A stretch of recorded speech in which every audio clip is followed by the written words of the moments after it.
I've got Liberal Party Senator for New South Wales, Senator Hollie Hughes, who's raced out of the Senate to be with us. We always appreciate that. Hollie Hughes, welcome to TNT Radio. Afternoon, Smithy. ANZ boss says home loans are only for the rich. When I read that today, it made a great deal of sense to me. It's a sad barometer about the economy and a tragic forecast for our children, isn't it? Look, it's really frightening what's happening at the moment. And when you're seeing an average family, Australian family, that has a mortgage is around $750,000, they are having to find an extra $24,000 per year.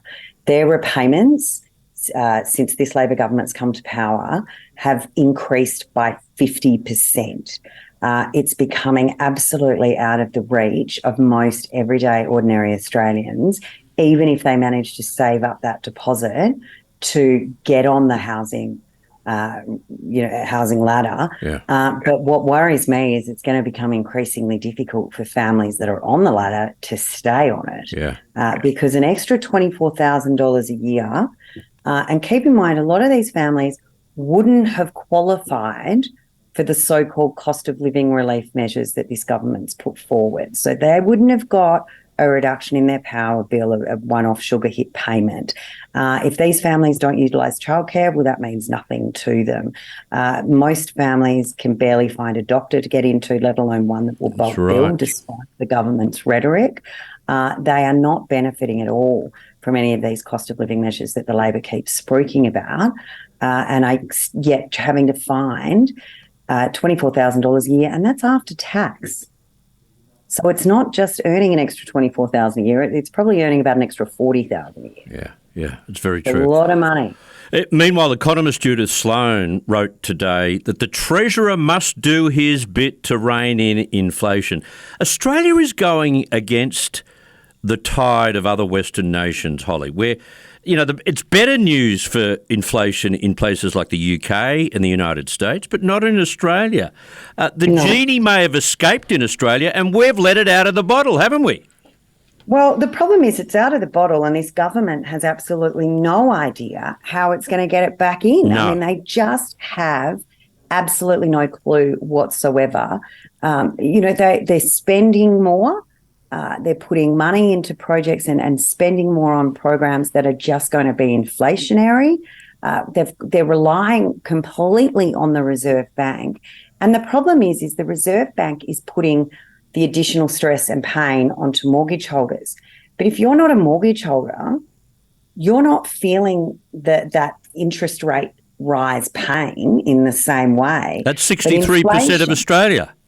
Yeah, but this is the thing, though. Inflation affects everybody. Yeah. And so everyone is feeling this effect, but they will not have any conversation whatsoever about the immigration levels that they are continuing to pump up and up and up and up. And the problem is, if you take away some of the latest migration figures, we are in a recession per head of GP. I can't even get it out. I've been talking about it so much. GDP, per head of GDP, we're actually already in a recession. Yeah. It's only these new migrant numbers that are boosting us out of being in a broader recession. So there are really problematic things ahead in the Australian economy, yet this government either doesn't know or doesn't want to do anything about it. And if you look at some of their proposals they've got coming down the pipeline, particularly this IR reforms that Tony Burke's pushing, it's just going to make things worse across the board. Yeah, I should point out, for those who don't know the news, that former Treasurer Peter Costello says high immigration is feeding inflation too. And we know he knows his stuff, Peter Costello. But does the government give a damn? Well, I think what is probably a little bit weighing on Peter Costello's head at the moment is he's about to step down as the head of the Future Fund. And we know what this Labor government will do. They'll put one of their mates in to head up the Future Fund. And we need to make sure that they do not at any stage decide that the Future Fund is actually their piggy bank. Yeah, but they will. They'll put their hand in the cookie jar, Hollie. Well, I mean, this should be of concern to every Australian because, it has a real possibility of not only making the situation worse today for Australians now, but continuing that pain well into the future and for generations to come. Yeah, very true. There are some sizable cracks in the federal government over Israel. They tried to pretend there for a while, but the Prime Minister now disagrees with his Foreign Minister, Penny Wong, over a ceasefire in Gaza. See, my feeling about a ceasefire is there's a difference between a ceasefire and doing all you can to prevent Palestinian deaths. I think Israel could do a whole lot more, and they're not doing it, and they're losing the support of the entire world. But as for a ceasefire, how can you back down with a ceasefire and back down to Hamas when they're holding a gun to the heads of so many hostages? Well, I'm just going to disagree with you there for a second, Chris. I think Israel is, in many, many ways, attempting to assist Palestinians to leave Gaza. A lot of Gazans are being either stopped or are willingly staying to support Hamas or stopped by Hamas.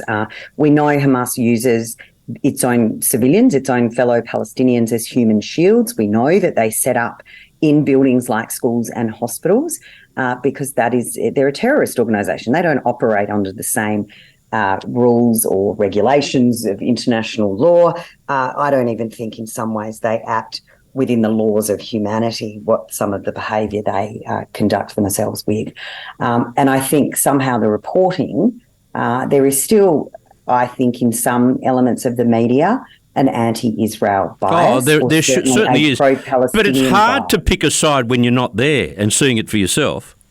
Well, I don't think anyone's going to Gaza at any time soon. Gaza, look, I feel very strongly on this issue and very, very much support the Israeli and the Israeli right to defend itself. But that doesn't mean the Israelis always get it right. No, but if you want a ceasefire, I'll tell you when there is a ceasefire, October 6th. Yeah, I'm not supporting a ceasefire. Yeah, and every single issue comes back to Hamas and when they attacked Israel. It was a pogrom that led to more Jewish deaths in one day since the Holocaust. Yeah. And it's, those of us that went to school and learned about the Holocaust, I was in Israel 15 months ago and went to Yad Vashem, the Holocaust Museum. It was incomprehensible to me when I was there that the world could have ever found itself in that situation, that a group of people could have been subjected to that form of genocide, while in many instances the world sat back and watched. And it's frightening to see these pro-Palestinian movements who never make reference to Hamas, who make no reference to the attacks conducted on October 7th, and who talk about a ceasefire without any mention of the hostages that are still being held. We are talking about the elderly and children. It is absolutely appalling. And Hamas does not engage in accordance with international law. And so to say we need a ceasefire, quite frankly, it would just be a time for Hamas to regroup, for probably their mates in a couple of other countries who we know funnel both weapons and money to them to boost their supplies, for them to conduct another pogrom on Israel. Like, I absolutely feel that there is a sort of a complete disconnect here, that if this was happening anywhere else in the world, you wouldn't see anywhere near this sort of pro-Palestinian sympathy without a mention of Hamas anywhere. One quick discussion. I've only got a minute left. When does the Senate get its chance to quiz the inept management at Optus? I'm looking forward to that. I understand it's Friday? I think it's you Friday. know what? I'm on that committee, and I'm going to have to check my diary. No, it's Friday. The ABC is reporting Friday. I don't rely on that, but they're saying Friday. Well, we don't have the numbers on that committee, so someone may have decided when it is before they've let us know, right? Or it's gone into my diary. But I do have a meeting. No, you're right. Sorry, it's happened in the last hour or so when I've been in the chamber, between 9 and 11 on Friday. Because on so many fronts, they tell us that it wasn't a software issue. We wouldn't be upgrading software and cause a drama like this, they say, and of course that's proven to be wrong. Then they don't come out of their bunker, both when they were hacked and then the other day when their upgrade froze the whole network. They don't come out of their bunker to reassure their customers, to communicate properly. It's just appalling. Well, I mean, customer management, all of those sorts of things, the basic PR issue, and I know you understand this, is you get out on the front foot. Yeah. You certainly don't hide away. Yeah. And the behaviour is extraordinary in the way, and this is their second major incident, and they haven't learnt from the first one that they need to get out and explain themselves. They've just hidden away, as you say, in the bunker. Yeah, exactly. I'll let you get back to the real business of being part of running the country. Thank you so much for your time. Thanks, Mithy. Have a good week. Good on you. Thank you very much. Senator Hollie Hughes, Liberal Party Senator for New South Wales, who puts it so succinctly. It's great to have her on the program.